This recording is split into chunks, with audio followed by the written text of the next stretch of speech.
Hello and welcome everyone to Bortnik YouTube channel. My name is James Talberg and I'm excited today to be again with Professor Bronner. Of course, it's happy Sunday today because we're recording on Sunday. And Professor Bronner and I have discussed that every second Sunday, we're going to record for you an analytical update as to what is happening in geopolitics and international politics. Professor Bronner, it's great to see you again. Thank you. It's great to see you too. And I'm delighted about this new arrangement that we have. I think it's, I consider it an honor to speak to your audience. And I'm looking forward to, getting a lot right, admitting a few things that may go wrong, and being a lively and informative show. And guys, please let us know in the comments if you like the format, if you want it to be more frequent, if you have any specific topics or any specific subjects that you would like us to break down, let us know so we know better what information you're looking for. But for now, Professor Bronner, let's start with the elephant in the room and clear the air. So obviously, when I say the elephant in the room, I mean the meeting between President Trump and the President Putin. And here's my thought. I don't know if that's going to lead to a peaceful resolution. I don't know if that's going to lead to anything that is going to be tangible or practical. But what we can clearly state that so far we have a winner, which is yes, we can. President Putin. He was internationally, politically banned. Like he was not shakeable, if we can say that way, like handshakes. Right. And in just one day, Trump have twisted things upside down and brought him back to international arena. So I don't know if we're going to get anything out of it in terms of the peaceful resolution, but we definitely got the first result, which is Putin is back on the international geopolitical arena. What do you make of that? Is there anything that we're missing here? Is there anything that is not so public where people are not paying their attention to certain things that are important to mention? And what's in general going to be the outcome of that peaceful track, if we can call it that way? Well, let me add two things besides the fact that the pariah has been made respectable. One thing is fairly good, and one thing is really bad. What seems good to me is it seems to me that for the first time, President Zelensky has sort of publicly faced a very unfortunate reality, which is he's the weaker party. And I think he was put in the position where he had to put forward, how should I say, a stance which opened the way to concessions, for better or worse, whether it's land swaps or it's an international monitoring committee or straight out concessions or not joining NATO. It's true. He has rejected all those things. That's true. But it's also true that they're publicly on the table now in a coherent way. So there are various openings. On the other hand, if you're thinking in terms of publicity and stature, one of the most unfortunate things is not simply that President Trump sort of turned the pariah into a respectable politician, or at least to a degree did that. He also, in a certain way, transformed what were imperialist, barbaric war aims into something that was open to discussion and thus achieved a certain legitimacy. If that makes sense. Absolutely. Yeah. That I think is more serious even than turning the pariah into a respectable politician. Now we have a kind of, I don't want to say moral equivalence, but certainly a recognition public recognition of the seriousness of what President Putin wants and demands, even if that means the denigration and possible future dismemberment of Ukraine. Speaking of equivalence, I've heard a lot of people saying that meeting Putin and making him respectable again is similar to as if somebody at the World War II would bring Hitler to negotiations and make him again a respectful politician and leader of the country. Would you say that that's an equalization, if we can say so, or that's a different story? Because I'll just add a couple of more cents into that.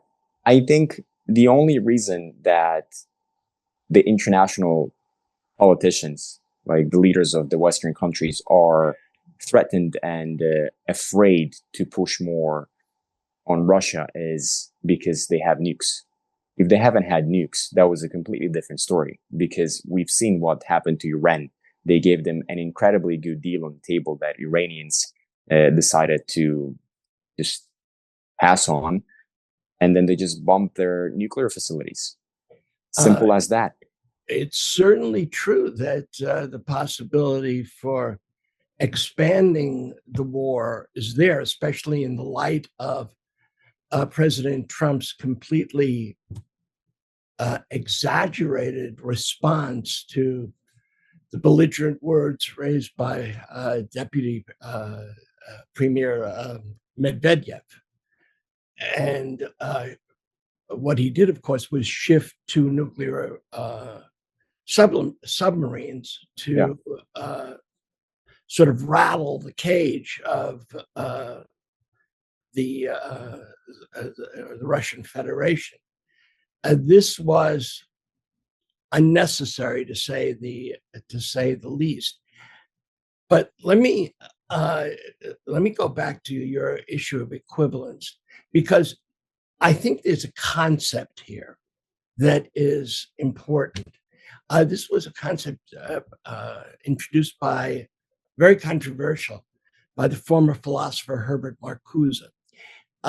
He was very, very famous in the 60s and 70s.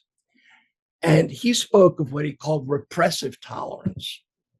And repressive tolerance is a kind of acceptance of positions that are unacceptable, morally unacceptable. And insofar as one addresses those positions in an open debate, they are lifted to the level of acceptable moral positions. And I think that's what's occurred here. Because I just, sorry that I'm interrupting you, but they have literally said during these negotiations that Russia will be one of the guarantors of Ukrainian peace. Which is almost isn't that awkward? Like it's like the country have attacked and invaded the country that now they're claiming to be guarantors for. By the way, they've been guarantors from the Budapest Memorandum. That's right. That they have, right? Yeah, but sort of in simple terms, this is putting the fox in the hen house. It's an absolutely unreal demand, which is meant to slow down any negotiations. It would be impossible for either the coalition of the willing, more on that in a minute, or Ukraine to accept that. I should have said one of the other things that is of interest that came out of the meeting is it is pretty clear now that the Europeans must proceed without assuming support from the United States. And this creation of a coalition of the willing, as they put it, on the one hand provides an appearance of unity and a common desire to provide security for the future of Ukraine, but without any real foundation for doing so. The idea is this: there is in NATO a founding assumption or article. It's known as Article 5, which says that an attack on one member is an attack on all members. And what gave this article clout, of course, was that the United States was a member of NATO. However, President Putin's insistence that NATO not be involved here has led to a situation in which the coalition of the willing would employ Article 5 without the NATO structure and without the United States. The similarity here to the Munich conference that you refer to is striking, because you'll note that in the Munich conference, the Soviet Union was not included. It was a discussion about between President Daladier of France, Prime Minister Chamberlain of England, Benito Mussolini, and Hitler. Neither the United States nor Czechoslovakia, which was the subject of discussion, was included in the negotiations. We have a similar situation here. We have the proposal by the coalition of the willing to, or the demand rather from the coalition of the willing to engage in discussions without either Ukraine's representatives being present, or actually the United States being a guarantor of the outcome. This is a very, very serious problem, because the argument for international security monitoring, which is what is involved, that alone could provide security for Ukraine in the future. It's very hard to build this kind of unity among the coalition of the willing from scratch. There are all kinds of logistical problems. There are all kinds of questions regarding how to sanction the decisions of the organization. And there are all kinds of possibilities for sellout by this or that country of the others. This is a very, very serious issue. And to that extent, President Trump's, shall we say, sliding over to Putin is a disastrous step. I mean, it's not just bad, it's really bad. It seems to me that also that we're in a position now where hopefully the assumption on which Trump has been building his various policies, his idea of foreign policy, is being seriously called into question. That assumption is that everything is a question of personal relations, transactions, immediate transactions that benefit one side or the other. And a basic stance in which he alone can engage in what he called the art of the deal. And that is not good. His promises to end the war, his original promises to end the war in a day and bring his extraordinary diplomatic talents to bear, and to even set up a,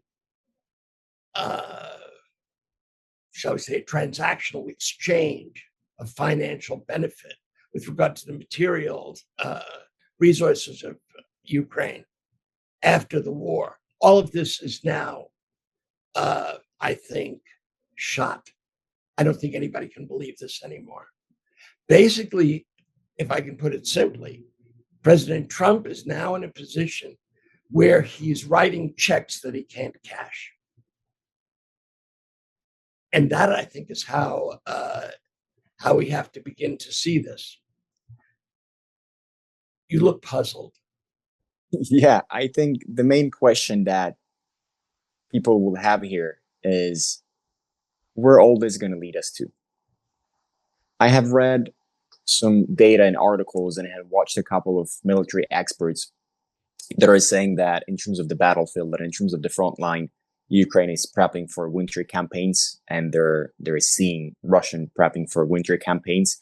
It's definitely contradictory to talk about potential peaceful resolutions, talk about land swap, talk about whatever else they have talked about in terms of the compromises, who needs to do what, while the sides that are fighting are actively prepping for the next season of fighting. So I think my question, what's on people's mind today is, are we moving anywhere closer with these compromises, land swap ideas, recognizing Putin again on international arena as a leader? Are we moving any closer to any, I don't want to say resolution, because we're not going to have resolution. Resolution is a little bit, a little too like ultimate, if that makes sense. But maybe like a reduction of the conflict, if we can say it that way. Okay. I don't think there's an answer for this. And the reason there's not an answer for this is because, especially President Trump, his foreign policy is so unpredictable. His views change from day to day, almost as if he's listening to the last person he spoke to. Yeah, an example could be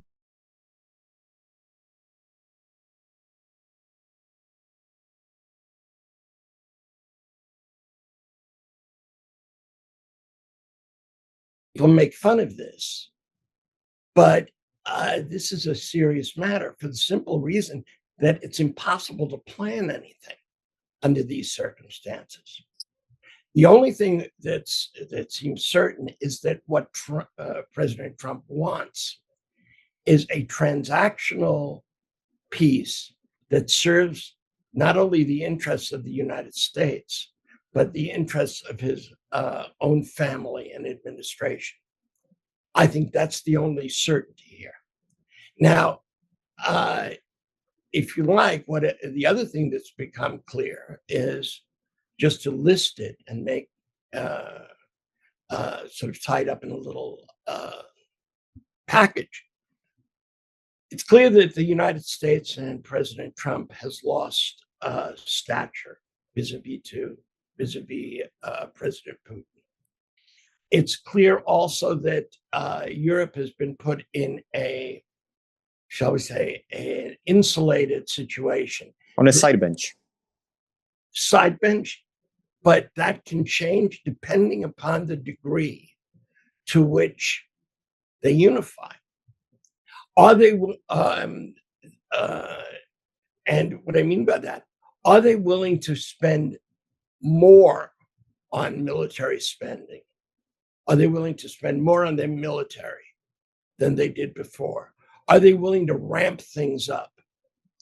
On the more questionable side, are they ready to send troops? Already there's been discussion of the need for 15,000 international troops to monitor any peace treaty.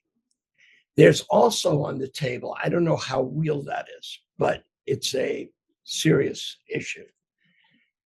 On the table, there's a demand that's been raised to reestablish, after the peace, to reestablish the Ukrainian army and bring it up to the level of 900,000 people, 900,000 troops. That is quite a demand.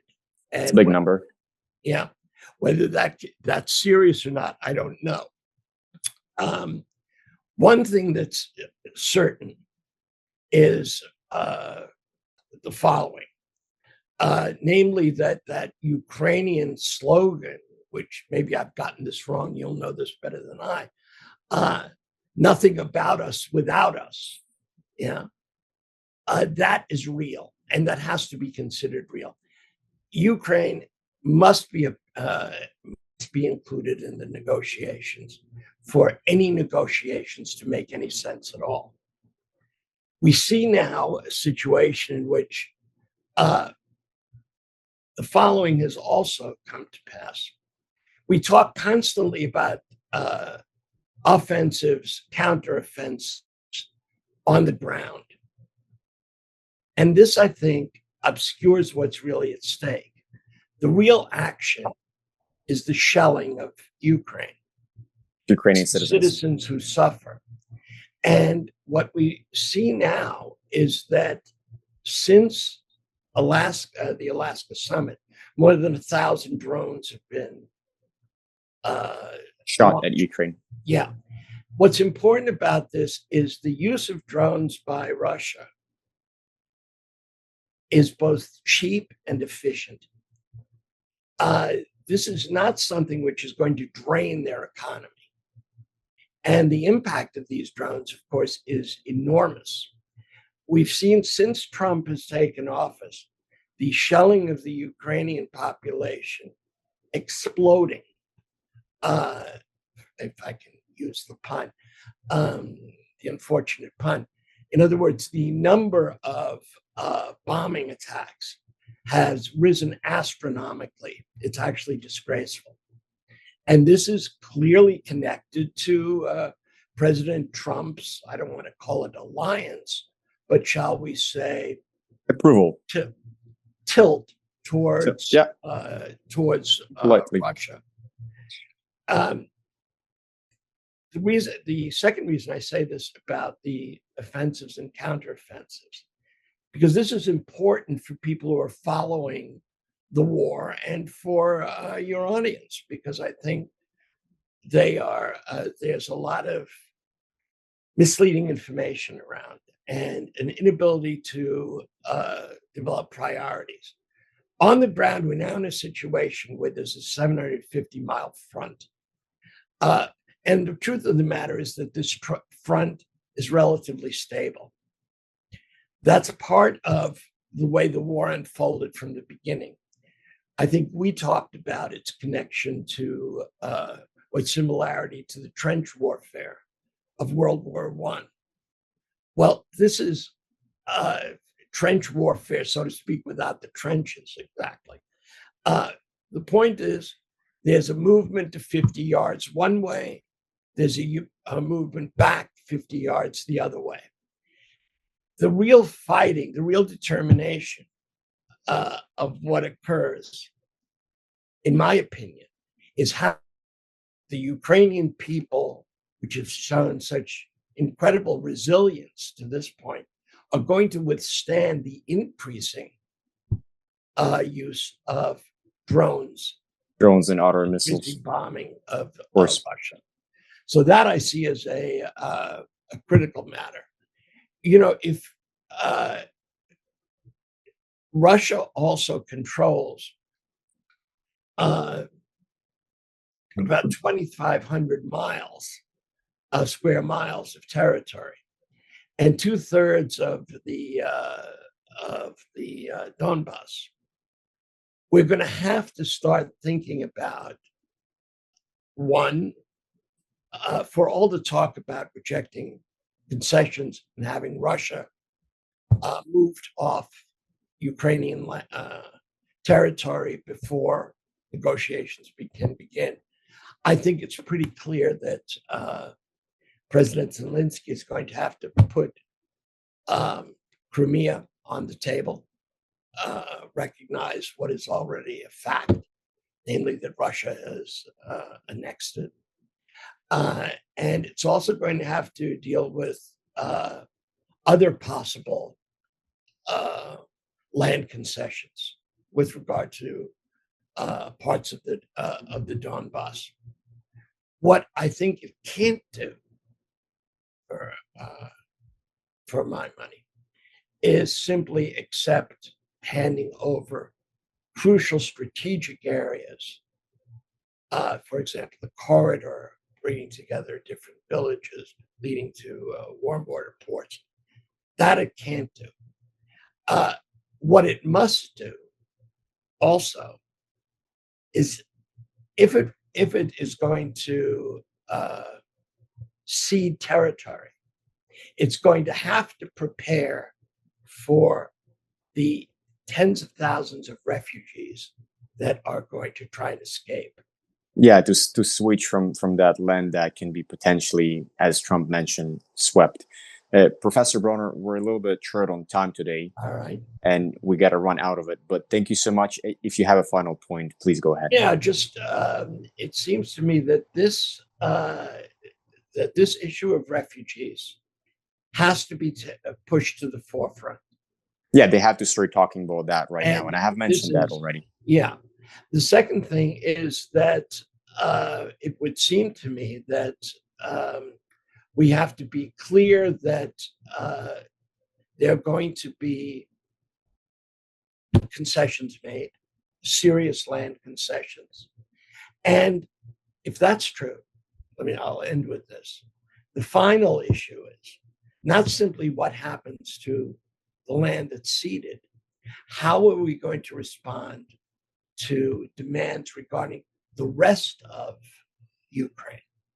Because the real tragedy of Czechoslovakia happened not simply when the Sudeten land, parts of it were taken over by Hitler, but when he decided that's not enough, we need the rest.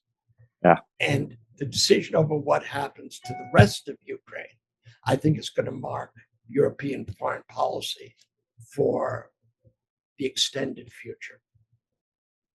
Professor Bronner, thank you so much for your insights, comments, and analysis. And for you guys, please let us know in the comments if you like that format and if you would like us to continue that way every 2 weeks, analyze for you the most important things so we know what exactly we should prep for and what exactly you're looking to know.